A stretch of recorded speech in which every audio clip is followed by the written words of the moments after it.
Loudmouth MMA podcast preview breakdown show, however way you want to put it. And dude, we're in full effect this week, and it feels like it's been forever since we have been. I don't want to waste too much time longer into getting into those introductions. Marcell, AJ, they joined me this weekend like always. Marcell, what's up, dude? Hey, what's up, man? How are you doing? Who'd you just put behind you? Who's behind you right now? Who is that? That's Peter Boyce from One Championship. We're having a lot of fun with these Skype filters right now. A lot of different backgrounds going on. AJ, what's up, brother? Nothing much. I'm really happy that I made this discovery of Skype backgrounds. We're having a lot of fun, and we're kicking off the pod on the right note. But on the more serious side of things, we've got a good card to be breaking down here: Munhoz versus Edgar, a high-level bantamweight fight that I'm looking forward to talking with you guys about.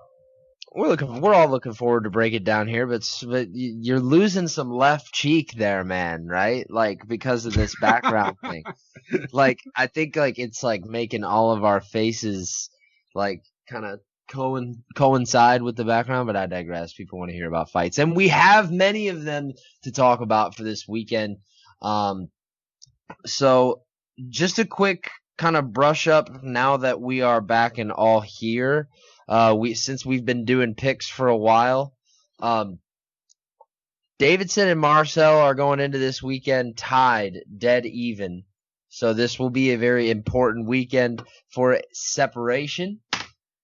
And we start none other than with what we believe to be the first fight of the night at 135 pounds. Mark Striegel and Timur Valiev. Valiev's been trying to make his debut for a while, no matter what opponent they try to throw at him. It seems to be that he's staying par for the course. Striegel is this week's flavor of the month for Valiev. AJ, your thoughts? I'll go ahead and let you kick this one off.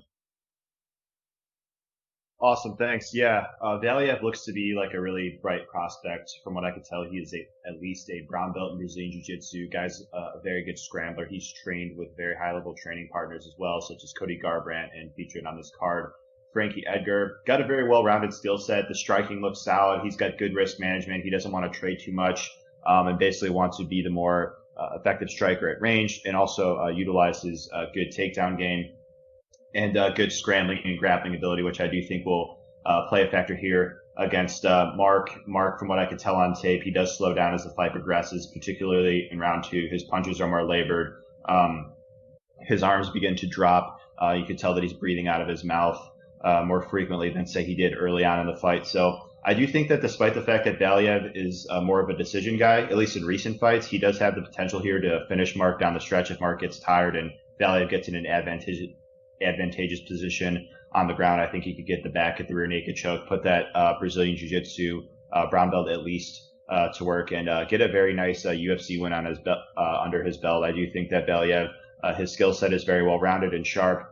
He's also been tested as well. He's fought stout competition prior to making the UFC, including 2 bouts against UFC bantamweight Chris Gutierrez. So I understand Valiev being the favorite here. He is my pick to win. It's my pick to win too. I think it's telling as well that, you know, you take a lot of fights against guys north of weight class of yours. You know, that says quite a bit about you as a fighter and your outlook on your career. Marcell, your thoughts? Yeah, man, you guys, I'm pretty high on Valiev for a long time. He's a good fighter. Very good wrestling as well, I think. Guy from, he's from Dagestan as well, I think, right? So, I always have a problem with Dagestan, Chechen.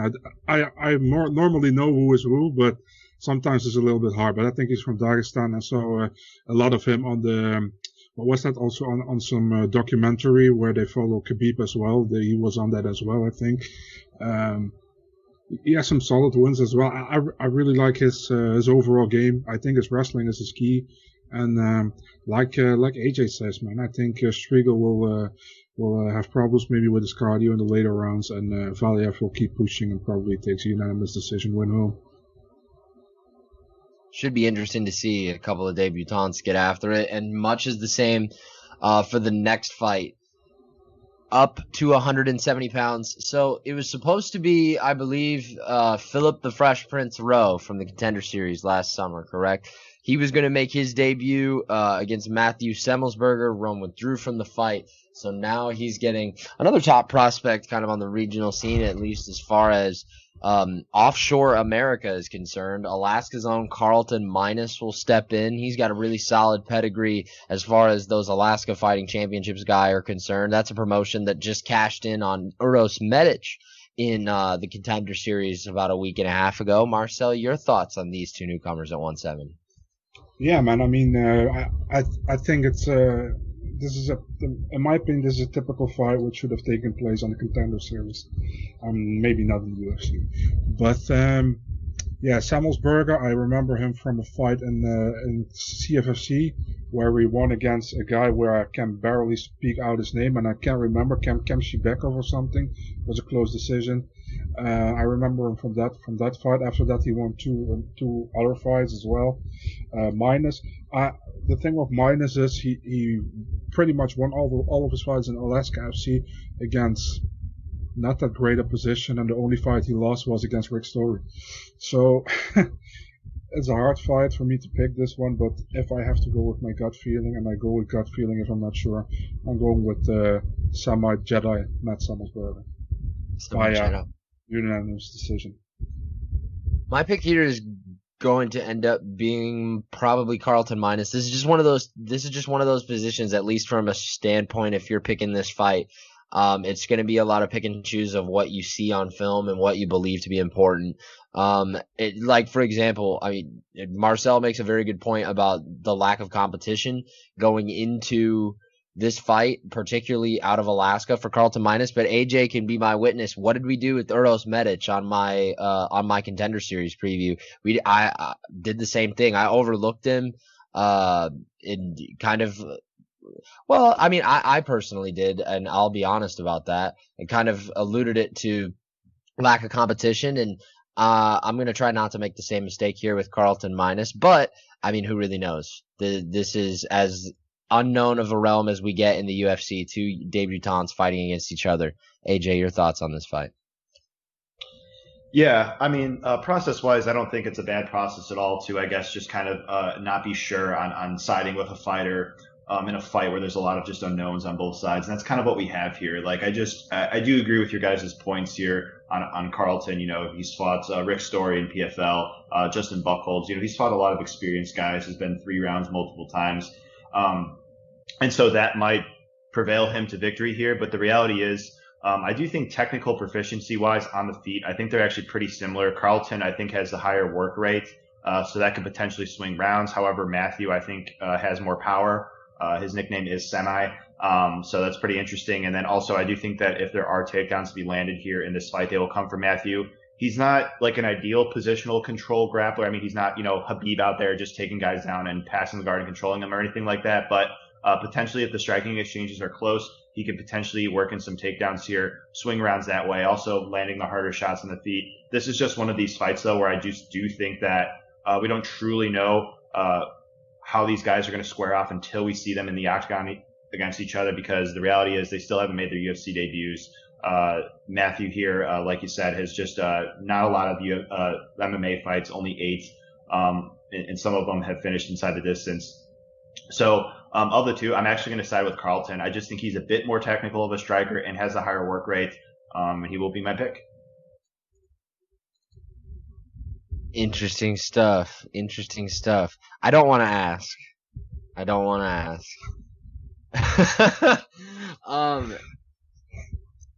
205 we go. Ike Villanueva, who seems to have been chasing around Jorge Gonzalez for a fight for what feels like months. It's not going to come to fruition here. I know that fight was scheduled to take place at heavyweight on 3 different cards. Now, enter the Beverly Hills Hillbilly for a second reintroduction, one that I'm sure most fans, he is going to wish remember more than his Contender Series appearance. Really the introduction for Jordan Wright to kind of UFC or that mold of fans, where he was stopped by Anthony Hernandez in round 1 on that Contender Series card. Now up a weight class from that fight up to 205. He takes on Ike Villanueva, who's going down a weight class. Maybe some size disparagement here to be said here, Mr. Marcell, no? Yeah, probably, man. I mean, Ike Villanueva, he comes from heavyweight. The Jordan Wright, I have to not say Jordan Williams. Jordan Wright, he's normally a middleweight. We also have him in the Contender Series. He is like Dana White, stop searching, you find your star. And then he lost against Anthony Hernandez. That fight got overturned. But I was impressed by his win against Gabriel Checo last time out in LFA. I think that was a solid win. I'm pretty much intrigued by this fight, man, because Villanueva didn't look good in this fight against Chase Sherman, or we can say Chase Sherman looked better than ever.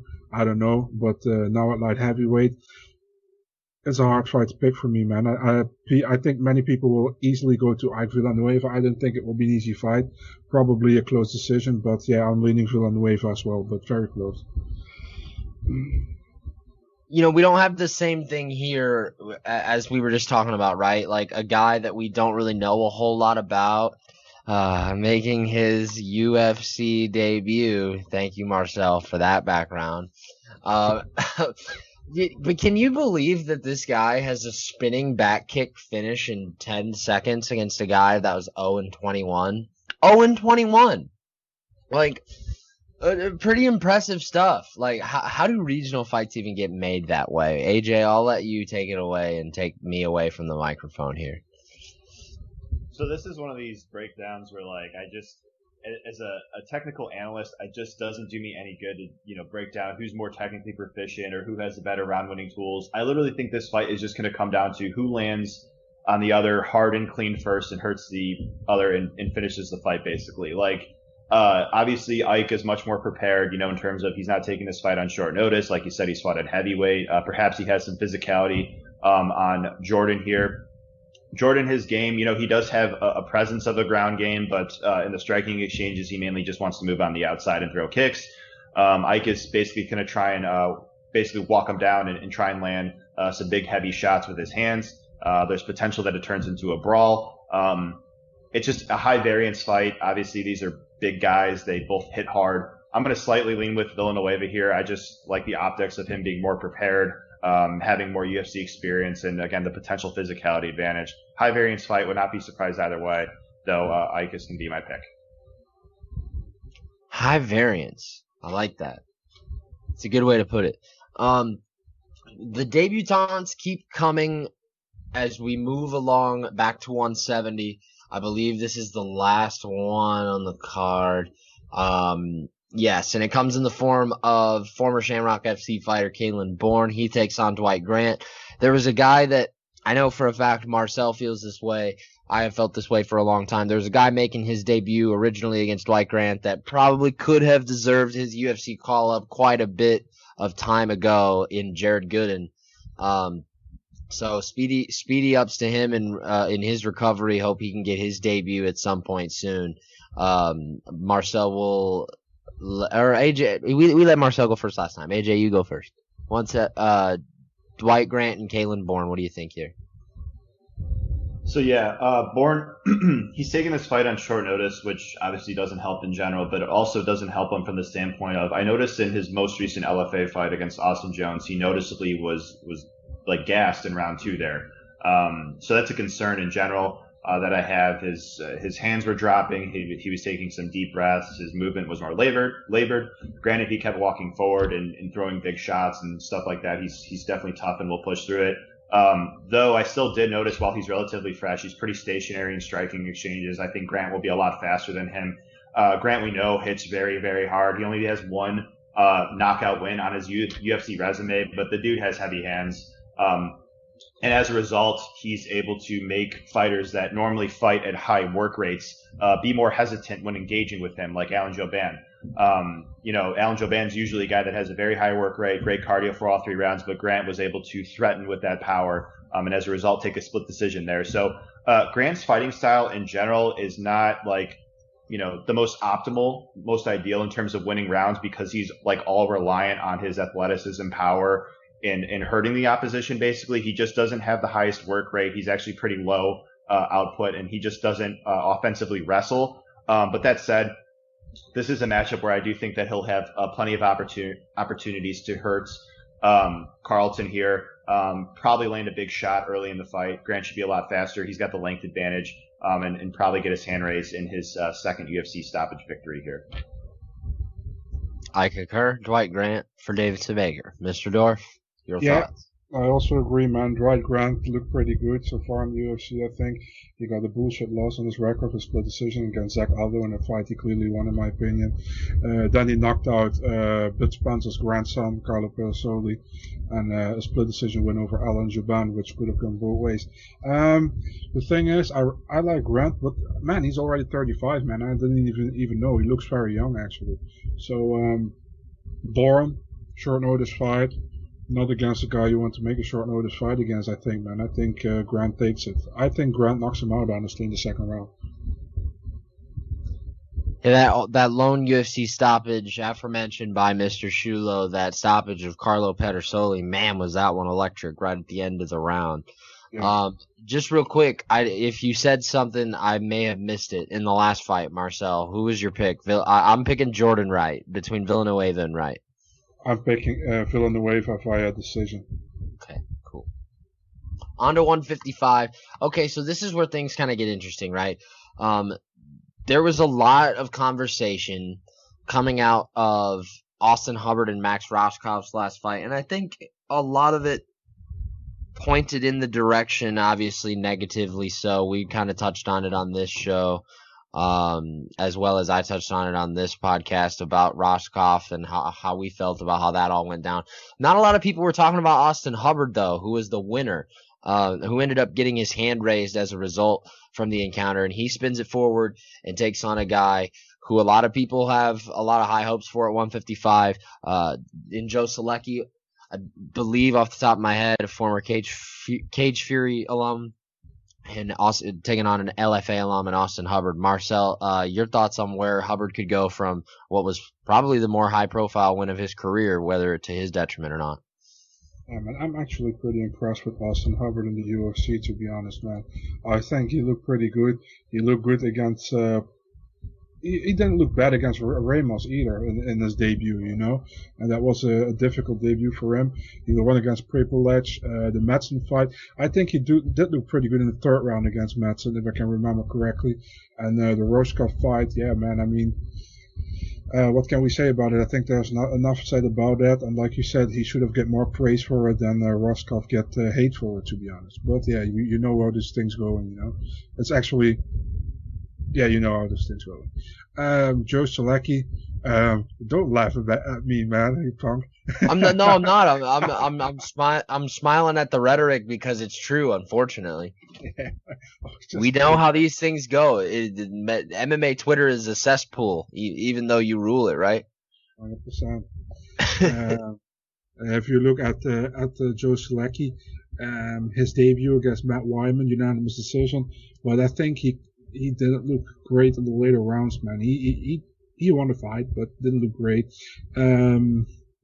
I think Hubbard is better, man. Honestly, I think he's overall better, and I see Hubbard winning this one. And he also trains at Team Elevation, which is they train at Elevation, right? In Elevation, that's why it's called Elevation, right? You would have to imagine, right? Exactly. I like Hubbard in this fight, man. I think he takes it. If he doesn't finish, it definitely goes via unanimous decision to him. So I'm taking unanimous decision for Austin Hubbard. Something to be said for strength of schedule, right? You know, you mentioned the Davi Ramos fight. You know, I think back to my still shots I have in my head of that matchup. I remember Hubbard at least dealing with the grappling threats of Davi Ramos well. Yeah. And for a guy at 155, as far as dealing with grappling threats, I don't think it gets much more dangerous than Davi Ramos. AJ, your thoughts on this fight? This is an example of a matchup where I look at and there's just a lot more layers to it than meets the eye. For instance, like Jan Blachowicz a few years ago, before he went on his incredible run that he's on now, he used to generally struggle against guys that wanted to take him down. the Gustafsson fight, Patrick Cummins, other fights as well, right? And then when we got matchup against Devin Clark. A lot of people, and myself included, thought like Clark, rightful favorite, he should be able to impose that wrestling, and we saw Yan clearly win. And I bring that up here because it would seem as though Selecki's like the obvious pick, right? He's a strong grappler, black belt in jiu-jitsu. The guy's got a takedown game, and we saw Hubbard lose to Ramos and Madsen. But it's not that simple to me. It's just saying like Hubbard lost to Madsen and Ramos, therefore he's going to lose to every guy that's a very strong and credentialed grappler. To Marcell's point, I do think that Hubbard does have good defensive grappling fundamentals. He can be taken down, but he knows how to fundamentally make his way back to the feet against an Olympic-level wrestler in Madsen. Madsen took him down a bunch, but that goes with the caveat of Hubbard kept getting back up reasonably quickly. Even the Roskamp fight, while Roskamp was relatively fresh, Hubbard was still able to defend off the submission attempts and make his way back to the feet. Same thing with the Ramos fight. Ramos won. It was a good decision and everything, and Ramos was the rightful winner. But Ramos took Hubbard down, and Ramos, an ADCC world champion submission grappler, a gentleman who submitted Gilbert Burns in competition, wasn't able to, A, pass the guard significantly of Hubbard 3 times only, and B, submit Hubbard. So I do think that Hubbard, despite him being known as a striker, his defensive grappling is overall adequate, at least, if not solid. I'd say I'd lean more on the solid side. So, like you guys said, trains at Elevation Fight Team, Denver, Colorado altitude. The guy's cardio is certainly in check. So this matchup to me is all based on how much success Selecki has landing those takedowns. Can he land enough takedowns to, A, get enough top control time to swing rounds and positionally hold Hubbard on the ground, or B, submit Hubbard? I tend to think that B is unlikely here, considering Hubbard was not submitted by Roskamp or Ramos. So I think it's more on A. Does Selecki land enough takedowns to win rounds here and get the decision ultimately? I do think Hubbard will be able to get up, and I don't know how Selecki is going to react to Hubbard keep getting up. Maybe it taxes his cardio. Maybe his cardio looks fine down the stretch. We don't really know. It's kind of just a guess. Like Marcell said, I do think that, Selecki did look like he slowed down in the UFC debut, but was it because it was octagon jitters, or did he actually have a cardio issue there? I don't know. I think we just need to see a little bit more out of him before we draw like a strong conclusion one way or the other. One thing that I wish Selecki would do a better job of is, A, he doesn't set up his takedowns. And Hubbard, like we saw in the Madsen fight, will make you pay if you don't set up your takedowns. In round 3, he almost knocked Madsen out with a knee. So he does have that, not Jorge Masvidal-esque takedown defense, but, catch you on a knee if you don't set it up, if you're shooting in on him. And we know that Hubbard could come on strong there later on in the fight. So it's basically going to come down to, again, how much top control time and how much wrestling success Selecki has. Otherwise, I just think Hubbard's going to push the pace and potentially even win by knockout down the stretch. I didn't know if it was a UFC jitter thing again, but Selecki looked a bit uncomfortable on the feet in some exchanges against Wyman. Again, I don't know if that's just because I didn't get that read from him prior to making his UFC debut. He looked fine exchanging on the feet, but the UFC debut was a little bit concerning, seeing that and seeing how hesitant he was in some striking exchanges. So we'll have to see how it plays out. But I understand Marcell's take, and I'm actually going to be on the same side as him, as I do trust Hubbard a bit more in the spot. I do think that he is a solid talent, and I do think that is a victory he should get credit in that Roskamp fight. Roskamp has had a ton of hype going on him into the matchup. This is, again, a guy that I remember discussing here with you guys. NCAA wrestling background, strong submission grappler, just strong kid in general, and Hubbard was able to win that fight against a very hyped prospect. I'm going to side with Austin Hubbard here. I am all by myself. I like Selecki. I'm going to sit on that little island all alone, as Davidson Baker and Marcell have a real weekend of separation going into the weekend, with 3 of their first 4 picks on this card in disagreement. Interesting stuff. We move along to strawweight. Mizuki Inui and Amanda Lemos. So I can't remember which card it was. Amanda Lemos made her debut and submitted Miranda Granger in the first round. Was that Edgar and Zombie? Yeah, it was Buzan, but it was not a debut, man.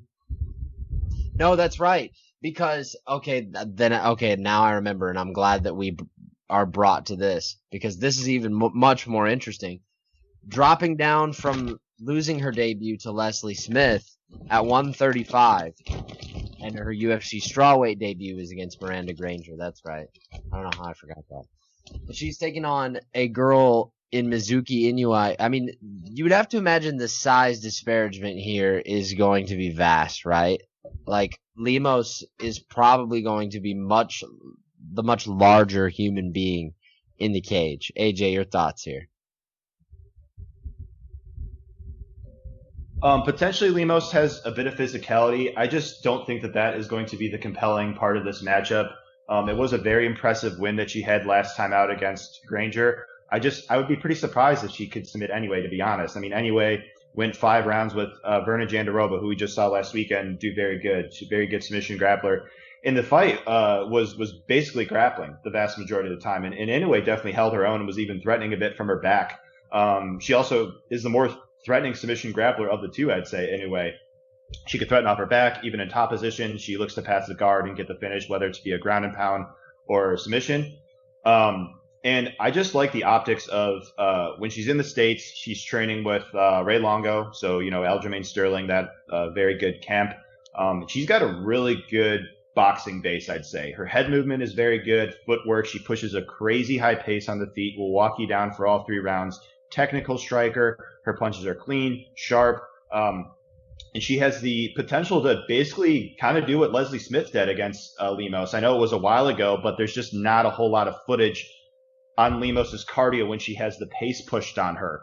Even one of her fights prior to making the UFC, I noticed she slowed down and eventually, or ultimately the fight ended up being ruled a draw. But I don't know how she's going to react to Inoue walking her down, being the cleaner, more effective, more technical striker, pushing the higher work rate. And I actually think Inoue has the potential to land takedowns of her own. I do think Lemos could land maybe 1 or 2 takedowns, primarily from the body lock. But to say that she could control Inoue for multiple minutes, that would be kind of a reach. If she is in top position on Inoue, I think it would be more so on Inoue to be content playing that guard game. But in a matchup like this, I actually think that Inoue is going to want to keep the fight standing and be the more effective striker. So the pick to me is on Inoue. I think she's very talented. She's only 25 years young. Again, I think working with Ray Longo, I like the optics of that. I also like how she's vastly more experienced. I also like how she's been tested more in terms of cardio and competition. And she's going to be my pick to win this fight. Marcell, take it away. Yeah, I absolutely love that pick, what AJ said, because I'm going against him. I think he made some good arguments, definitely, man. But, the thing is, with Mizuki Inoue, she's good, definitely, man. But I think when she gets better opponents, she's not that great, man. What I saw in Invicta, she did go 5 rounds with Verna Jandiroba. She lost a split decision. She lost to Alexa Grasso. She lost to Karolina Kowalkiewicz. I see you shaking your head, David. It has to be highlighted. That is the worst scorecard in the history of scorecards. I just want to get that out.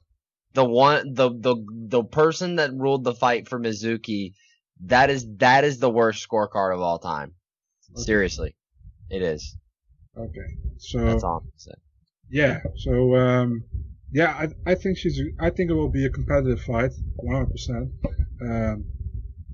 I think Lemos catches her and with something, and she goes to the ground.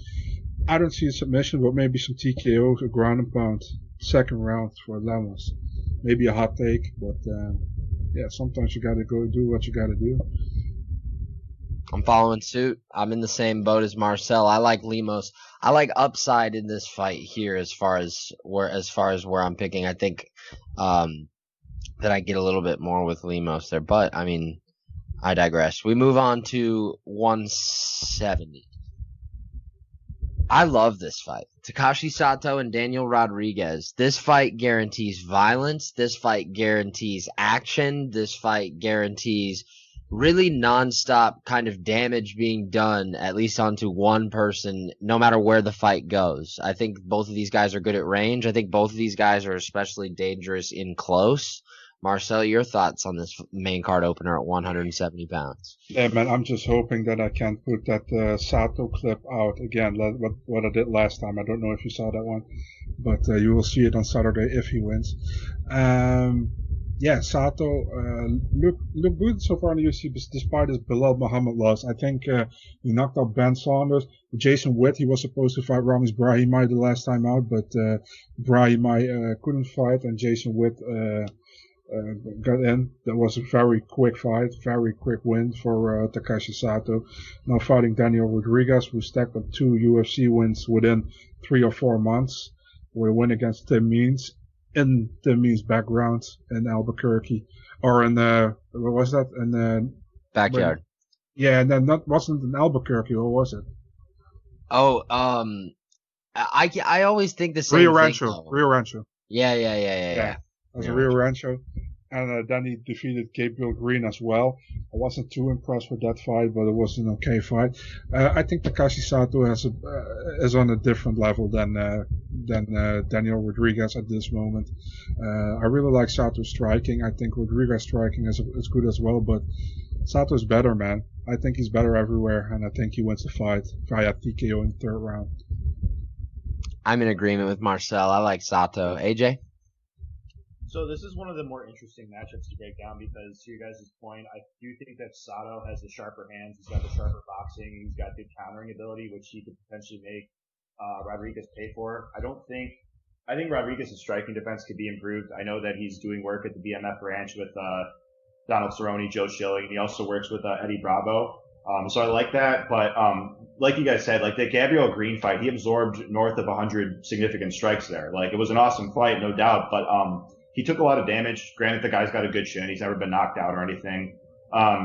So yeah, I do think that Sato is the more technical and sharper striker in a fight that should remain standing.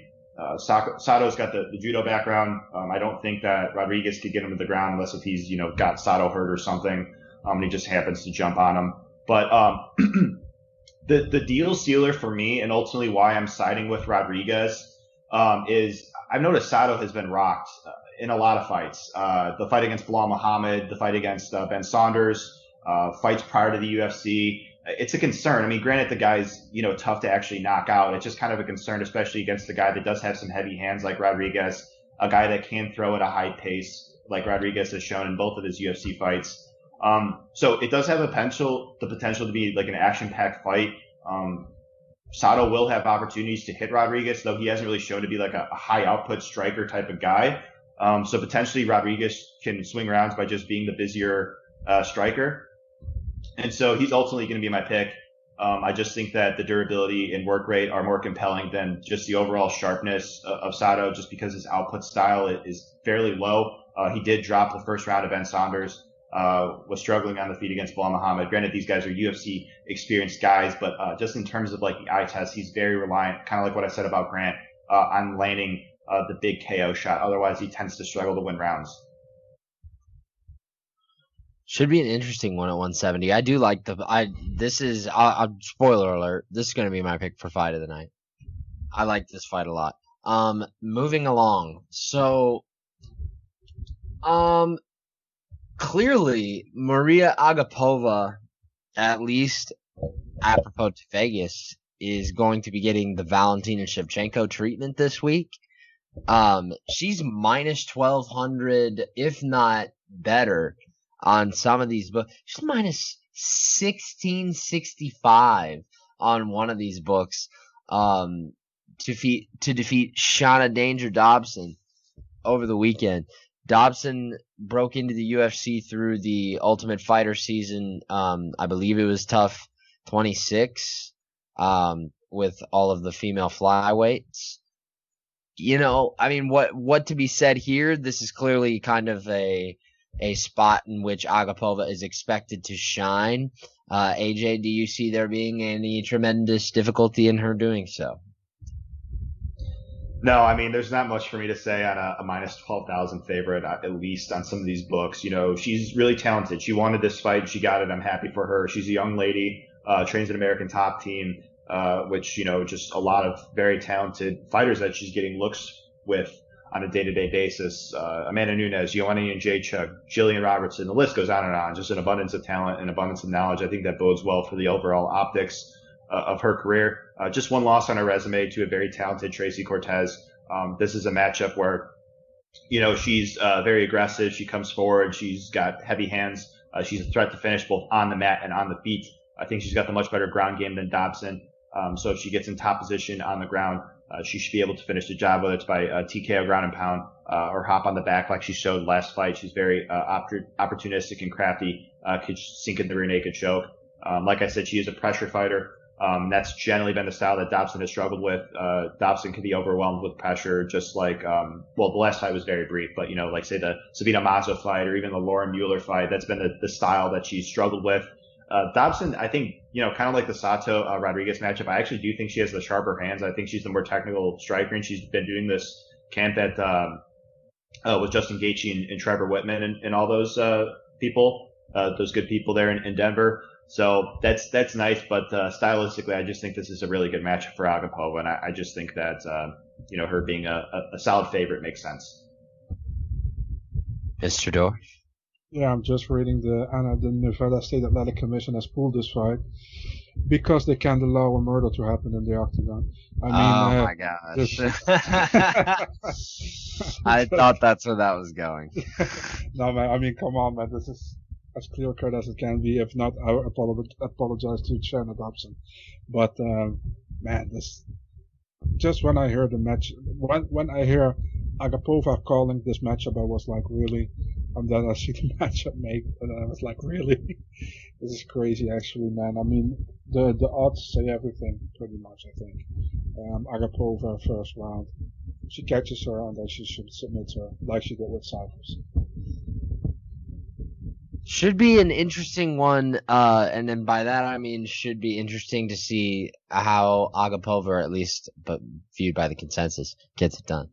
So, go ahead, spin off the debate, let your imagination run wild here with this next fight. When I ask you this hypothetical, do you remember seeing a fight on a main card and going, why is this fight on a main card more than this one? All the time.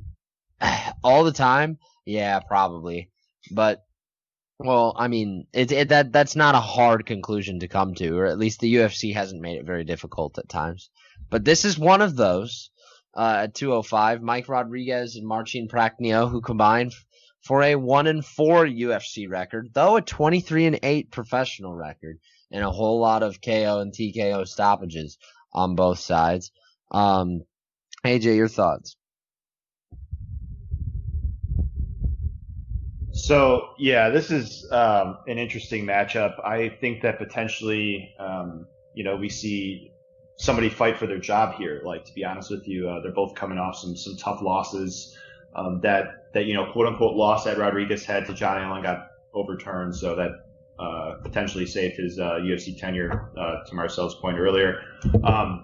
So yeah, Rodriguez, he's got the reach. I guess that's like the thing that sticks out the most in terms of statistics, 8.5-inch reach, though he just doesn't utilize it, that well. He often lets fighters close distance on him often, which is a concern. And on top of that, he's willing to trade in the pocket. That said, I still do like how he does throw some teep kicks, some front kicks at range. That's nice. Lowe's on MMA guy, like we saw last time out, had a tough loss there, and it was because, kind of like what I said before, he often lets guys close distance on him rather quickly. And as a result, we see these guys, they're big at 205, and they all pack power, and he was able to knock them out. Prachnio is just very, very wild. Potentially this 2-year layoff helped him sharpen up his skills, come in with a better game plan, fight more composed, more technical. But it's just such a concern looking at Prachnio's tape and seeing him countered often. He was countered hard by Sam Alvey, knocked down twice and then knocked out. It's just because he's so wild when entering the pocket. Hands are kept low, head is on the center line. Magomed Ankalaev, we know he's a very talented prospect. Same thing, basically, was countered with a big right hand and knocked out. Like I said, I do wish that Rodriguez did not have the tendency to kind of trade in the pocket and let guys close distance as frequently as they do. But that said, I'm going to side with Rodriguez here, despite the things about his game that I think he could work on. I do think that he's got more things going for him. Has been a lot more active. He at least has a UFC win under his resume. He's got that more confidence, perhaps. And even though it's an advantage that he doesn't utilize to its full potential, he does still have a reach advantage nonetheless. He is also, I think, the more varied striker of the two. So I'm going to slide with Mike Rodriguez here. I am too. I believe it's tough though. I've been kind of back and forth, swinging back and forth on this teeter-totter all week. Marcel, what's up with you on this fight? Yeah, man. I mean, what to say, right? I mean, Marcin Protnio has showed so far another pretty high fight IQ in the UFC, I think. Definitely not against Sam Alvey, for example. But then we have Rodriguez.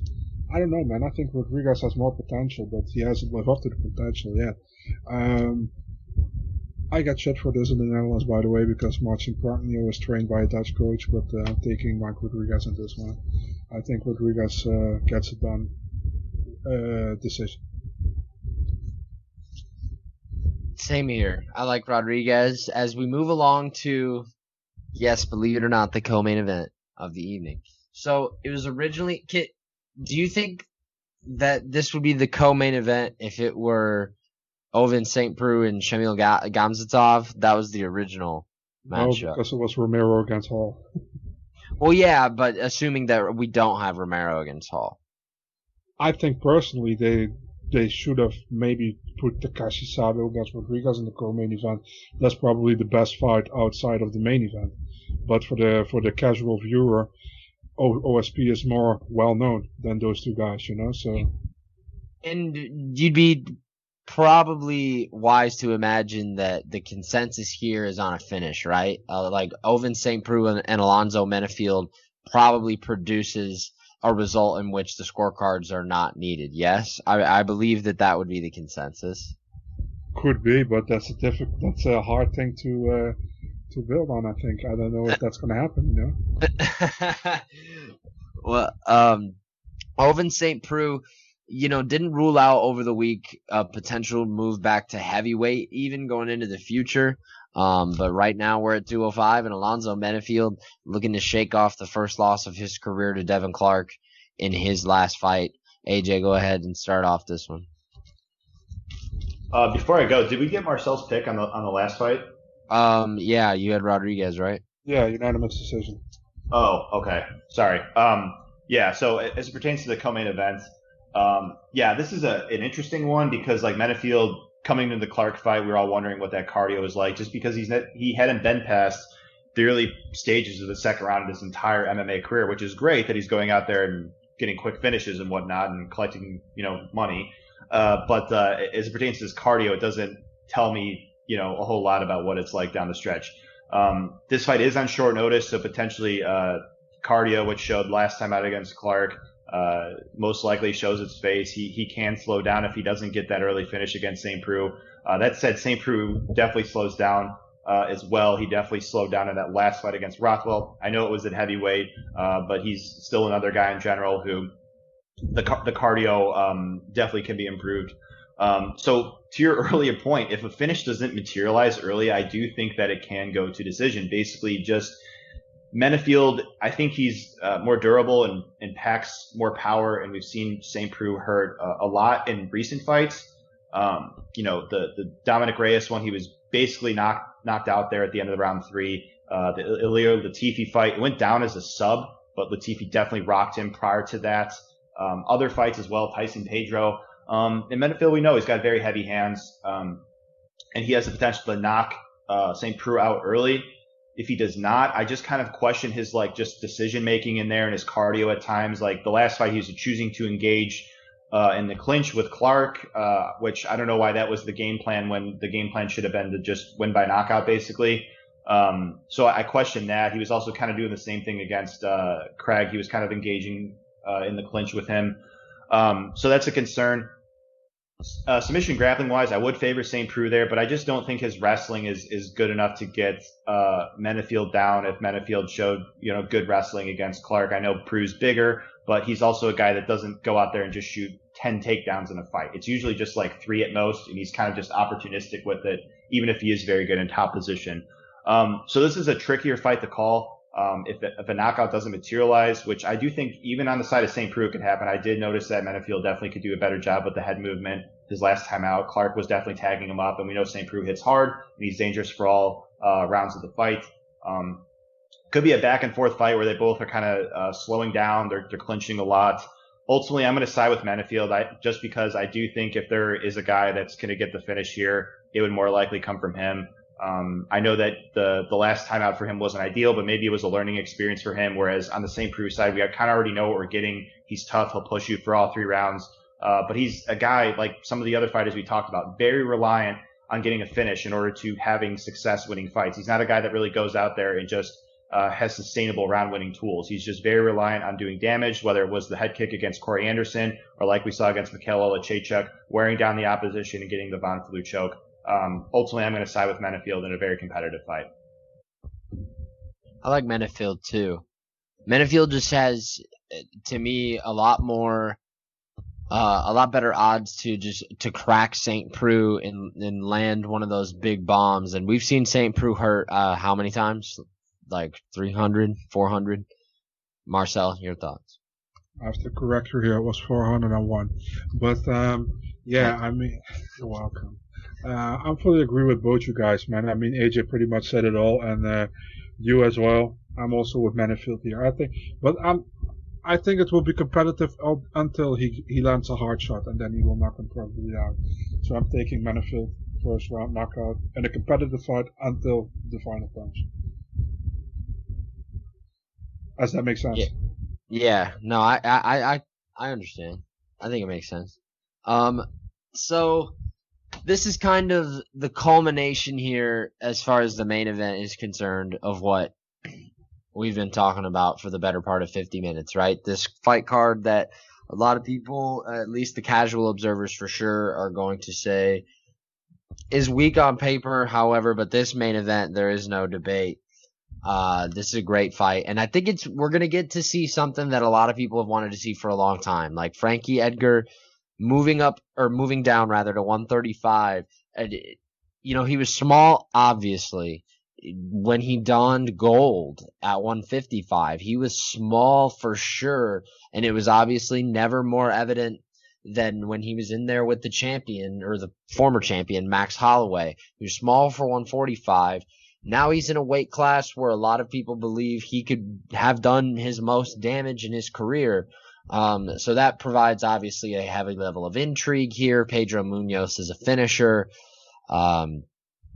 Frankie Edgar is as tough as they come. Marcel, will let you kick it off because you win best background here with the theme, right? I appreciate that, man. So yeah, fun matchup, I think. Frankie Edgar is the veteran. Bantamweight debut. We have to see how that is on his body, man. I mean, he's in the later stages of his career, going to bantamweight now. I don't know how that will go.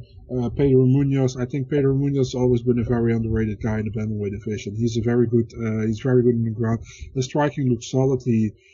Yeah, man, he surprised me with that knockout against Cody Garbrandt, honestly. So he lost to Aljamain Sterling in a very one-sided fight, in my opinion, which I didn't expect to happen. At least not in that way. So, man, I don't know. If you asked me this fight 5 years ago, I would 100% say Frankie Edgar wins this fight by his heavy wrestling. But right now, I don't know, man. We saw Frankie Edgar is still very good, but I don't know, man. I don't know. Frankie Edgar always has that drive. I always say to friends of mine, if I have to compare Frankie Edgar to somebody in school, it's like the guy who has like a lot of talent, and even when he has like a lot of good grades, he still wants to get a 9, you know. And I was more the guy at school where you had like a 6, and I was happy with it as long as I passed. It's just how I am in school. I'm not in that in real life, but in school. So That's how I pretty compare him. So he's still very eager to get a win here, I think. But Munhoz, I can't go against Munhoz here, man. I think Munhoz is a very good fighter, a very solid fighter. His submission game is good. You gotta mention that if Frankie Edgar gets top game, I think Frankie can definitely do some damage and maybe either can win the fight, But I have to go with Munhoz here, man. I think Munhoz takes the fight, probably via TKO in the 4th round, late in the fight, getting the win. AJ, your thoughts? So yeah, I really like Frankie, just like Marcell said. I think he's going to go down as a Hall of Famer. I just think at this stage of his career, he's regressing pretty significantly, unfortunately.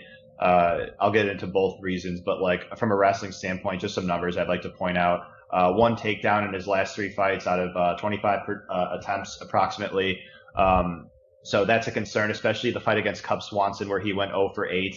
That was a matchup where when he fought Cub Swanson in 2014, he won the fight dominantly, basically by out-wrestling and out-grappling Cub. He went 7 of 13 on takedown attempts, was able to pass his guard 16 times. And like I said, when they rematched in 2018, he went 0 for 8. Kind of the same thing against Max Holloway. Max is obviously, we know, a strong defensive wrestler, but he only converted 1 takedown on 13 attempts. To his credit, it was when he kind of needed it most in terms of like hanging on to the fight, not getting finished, because that was when Max had him rocked. More on that in a minute. And then Chan Sung Jung, the fight didn't play out long, but shot 2 takedowns, didn't get him. That's a concern, especially with Munhoz. I think that Munhoz's defensive wrestling is overall solid. It's come a long way. He was taken down early on in his career, but his takedown defense has certainly improved since then. And on top of that, Munhoz has the best guillotine in the business, I think. A legit high-level black belt. So even if you do want to take Munhoz down, the guy could wrap up the neck if you leave it out and get the guillotine. And Munhoz showed that last fight against Sterling, a good wrestler who was able to shoot on him a couple times. He was able to stop his takedown. So I think it's going to be won or lost in the feet. And on the feet, the durability of Edgar really makes me concerned. I mean, he was knocked out by Ortega a couple years ago. Ortega, good fighter, dangerous guy on the mat. He's just not known as a power puncher, and he was able to knock Frankie out. You couple that with the fact that Max Holloway, again, another very good fighter, but not known as a one-punch KO kind of guy. He was able to rock Frankie, and then we just saw last time out, Jung was able to rock him with a left hook. We know that Munhoz is very threatening on the feet. I think that the 25-foot octagon could potentially benefit Munhoz in terms of him cutting off the cage. We know his game by now. He wants to cut you off, pressure you, land a lot of volume. He's got a great chin, excellent durability. I mean, that Cody Garbrandt fight, they were literally just standing and trading, and we know Cody has a ton of bricks in his hands, and Munhoz was able to take the shots just fine. He's never been knocked out. And we know Munhoz will just come forward. I do wish that Munhoz would do a better job of moving his head. I do think that's improved through the years. He's doing good work at American Top Team. But I think the pressure, the front kicks to the body, which are very dangerous. They've hurt even durable fighters such as Brian Caraway and Aljamain Sterling last time out, could potentially play a role. I think the calf kicks could play a role for Sterling to limit the mobility of Edgar. And I just think that his boxing, his volume, and his power will eventually threaten the durability of Frankie and win by stoppage down the stretch. So it is a fight where, like Marcell said, if it was a few years ago, I think we could potentially see a different outcome. But Frankie, at this point, I think has regressed.